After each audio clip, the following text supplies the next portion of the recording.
Кажется, что таджикское правительство никогда не исправится. Досмотрите это видео до конца, и вы узнаете, как продолжается беспредел в стране и его новые жертвы.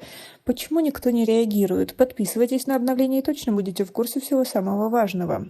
Задержанному таджикскому журналисту Хуршеду Фазилову предъявлено обвинение в публичных призывах к насильственному изменению конституционного строя Таджикистана с использованием СМИ или сети интернет. По словам близких, журналист содержится в изоляторе временного содержания в Худжанде. Хушбахт Фазилов, брат задержанного журналиста, сообщил 13 марта, что накануне встретился с Хуршедом в худжанском ИВС в присутствии адвоката. По его словам, в отношении Хуршеда Фазилова возбуждено дело по пункту Г части 2 статья 307 «Публичные призывы к насильственному изменению конституционного строя Республики Таджикистан с использованием средств массовой информации или сети интернет» Уголовного кодекса Таджикистана. Журналисту грозит от 3 до 8 лет колонии. Брат категорически не согласен с обвинением и считает его клеветой. «Мы также считаем Хуршеда абсолютно невиновным», отметил Хушбахт Фазилов. Он добавил, что брат на состояние здоровья не жалуется. Следов пыток или избиений на лице и теле нет, но он немного похудел, сказал собеседник. Попытки получить комментарии руководства Педжикентского городдела ГКНБ Таджикистана не увенчались успехом.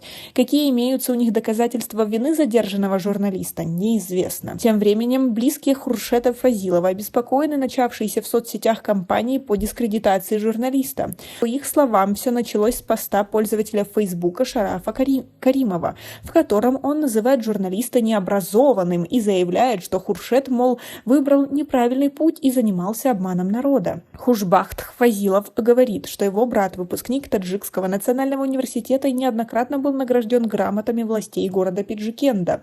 Хуршед Фазилов был задержан 6 марта в здании управления труда, миграции и занятости населения города Пиджикента, где он работал по контракту с января этого года. Региональный журналист сотрудничал с местными и зарубежными СМИ и писал в основном о проблемах жителей Заравшанской долины, нередко подвергая критике местной власти. Он был активен и в соцсетях. В прошлом году в Таджикистане 7 журналистов и блогеров были приговорены к различным годам тюремного заключения, от 7 до 21 года колонии. Их обвинили, в частности, в распространении ложной информации, участии в экстремистском сообществе, сотрудничестве с запрещенными организациями.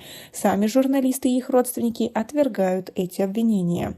Аресты и суды над журналистами и блогерами вызвали большой резонанс в обществе и критику западных стран и международных организаций, в частности США, ЕС, ОБСЕ и Комитета защиты журналистов. Суды над журналистами они расценили как удар по свободе СМИ. С призывами освободить журналистов и блогеров выступили некоторые международные организации.